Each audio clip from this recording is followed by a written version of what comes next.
O que é que me leva a acreditar na Bíblia e que Deus existe? O que me leva a acreditar na Bíblia e na existência de um Deus criador de todas as coisas? Basicamente, são essas coisas que eu irei falar aqui para você nesse vídeo. Essa é uma conclusão minha pessoal, mas que se você quiser pode levar para a sua vida também. Mas você tem que assistir a esse vídeo até o final com toda atenção para não perder nenhum detalhe dos motivos que eu irei apresentar aqui para você.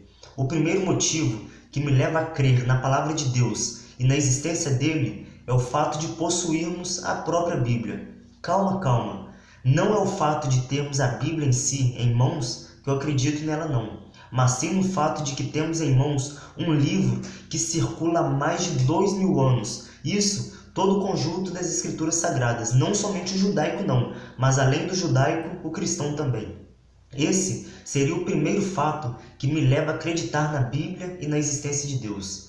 Além do mais, complementando esse primeiro fato, a Bíblia é um livro diferente de todos os outros livros. Ela foi escrita num período de mais de 1600 anos por cerca de 40 autores das mais variadas ocupações, desde um simples agricultor até a ocupação de um rei. E mesmo ainda assim, possuindo toda essa diversidade de tempo, escritores, ela possui uma harmonia em seus escritos. Milhares de pessoas deram a vida em defesa das verdades nela contidas e por abraçarem essas verdades, levaram a mensagem contida nela e muitas pessoas tiveram a vida delas transformadas. Ou seja, a Bíblia é um livro com ensinamentos que são capazes de transformar a vida das pessoas. Dentro desses relatos, eu encontro referências que me levam ao fato de número 2 do porquê eu acredito na Bíblia e na existência de Deus.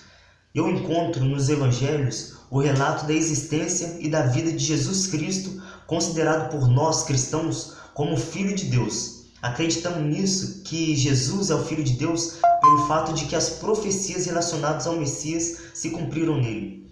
Durante a experiência de Jesus aqui na Terra, entre o nascimento dele e ressurreição, mais as revelações do livro do Apocalipse que foram escritos por João, encontramos ensinamentos e mensagens poderosíssimas, dentre elas ensinamentos que nos levam ao relato da criação, da destruição dos homens ímpios pelas águas do dilúvio, a libertação do povo do Egito, a realização da passagem conhecida como Páscoa, entre tantos outros ensinamentos e mensagens que nos levam a crer nas coisas que estão escritas na Bíblia Sagrada.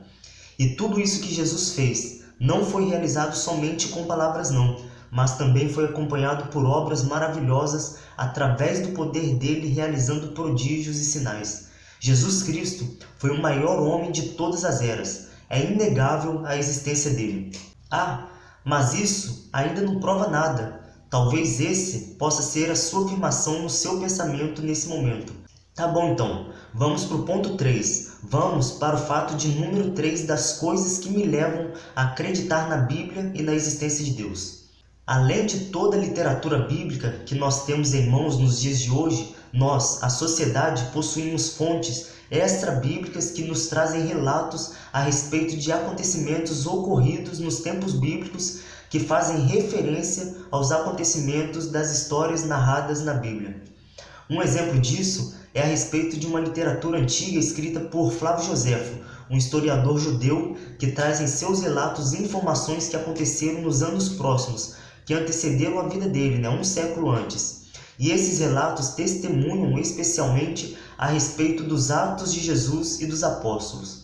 Eu poderia trazer aqui algumas outras fontes históricas extra-bíblicas. Novamente repito, extra-bíblicas, ou seja, relatos que não são das Escrituras. Parte delas escrita por pessoas descrentes ao cristianismo, assim como Flávio Joséfo, que apesar de ser judeu, não era adepto à religião prima do judaísmo, assim como também de outros escritores que nem mesmo são cristãos. O mínimo de sanidade mental e o mínimo de senso já são o suficiente para qualquer pessoa que seja, mesmo você sendo um ateu, um agnóstico ou um judeu que não acredita na divindade de Cristo, ou qualquer outro rótulo que seja, de olhar para os relatos históricos e ver que não há como fugir da verdade de que Jesus Cristo viveu entre nós. Esse seria o terceiro fato diante de todos nós que nos leva a confirmar de início a veracidade do Novo Testamento. E que, se analisarmos o Novo Testamento com todo cuidado, teremos diante de nós discursos que nos levam ao Antigo Testamento, fazendo com que toda a Escritura Sagrada ganhe um peso de ser confiável. Vem cá para nós. Por mais que você, mesmo sendo um incrédulo, rejeite todas essas verdades e evidências que eu apresentei aqui até agora, não tem como não acreditar que Jesus Cristo foi um varão poderoso em palavras e obras e que a existência dele não foi verdadeira. Não tem como você dizer essas coisas. E são essas simples evidências que eu apresentei aqui que me levam a acreditar na Bíblia Sagrada, esse livro tão especial. Muitos a rejeitam, muitos a desprezam, muitos não acreditam em nada do que está escrito nela. E é impressionante como a nossa geração é uma geração carregada de ódio no coração. O ódio das pessoas se tornam tão evidentes cada vez mais que quando eu posto simples vídeos como esse, assim como outras pessoas cristãs também o fazem, essas pessoas que desprezam a nossa mensagem nos atacam violentamente com palavras ofensivas demais quando expressamos algum tipo de pensamento e opinião contrário ao delas.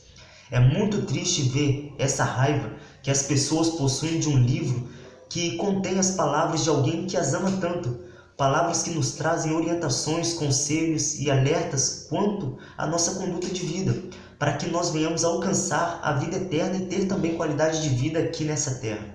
Além desses 3 fatos que já apresentei aqui, também temos um outro fato diante de nós, de achados arqueológicos, que nos trazem evidências que comprovam a veracidade das Escrituras Sagradas. São inúmeros achados arqueológicos que comprovam diversas histórias bíblicas, dentre elas a existência da Babilônia, que foi considerada por muitos anos um mito à sua existência, fazendo com que a história de Daniel e seus 3 amigos, juntamente com o povo judeu naquela terra, não fosse confiável, o que caiu por terra quando esses achados arqueológicos foram encontrados. Entre esses achados na terra de Babilônia, foi também encontrado o cilindro de Ciro, que comprovou que, após o domínio de Nabucodonosor em toda a terra, o reinado que sucedeu foi o de Ciro. Existem também outros achados muito interessantes, relacionados até mesmo com uma grande inundação que ocorreu neste mundo. E as evidências arqueológicas nos mostram que essa inundação não foi uma inundação apenas local, em determinadas regiões, mas sim em toda a terra, conforme o relato de Gênesis. Você pode conferir com mais detalhes essas informações clicando no card que está aparecendo para você em alguma parte desta tela. São inúmeros achados arqueológicos que me levam a confiar cada vez mais nos relatos das Escrituras Sagradas. E além de todos esses achados arqueológicos, gostaria de encerrar com um 5º motivo. O 5º motivo é o fato que me leva a acreditar ainda mais em tudo isso que tenho falado para você aqui nesse vídeo, que é o fato da ciência comprovar cada vez mais certos detalhes que nos mostram que o conhecimento de Deus excede todo o entendimento humano. Um exemplo extraordinário que a ciência comprova, o relato bíblico que eu acho muito interessante, é relacionado à criação dos céus e da terra. Quando Deus terminou de criar tudo, estabeleceu mais um dia ao que sucedeu às obras que ele fez. Qual seria a lógica de Deus terminar a criação dele e estabelecer mais um dia apenas para o descanso? Essa é a pergunta que eu te faço. Pois se ele não se cansa nem se fadiga, ele simplesmente poderia encerrar a semana da criação e fechar o ciclo semanal, contendo apenas 6 dias na criação. Porém, Deus, como aquele que possui todo conhecimento e sendo Criador, estabeleceu um dia a mais simplesmente porque seria necessário para o ser humano descansar após 6 dias na semana. E esse dia que foi estabelecido como memorial foi o dia de sábado. Jesus declarou que o sábado foi feito por causa do homem e não o homem por causa do sábado.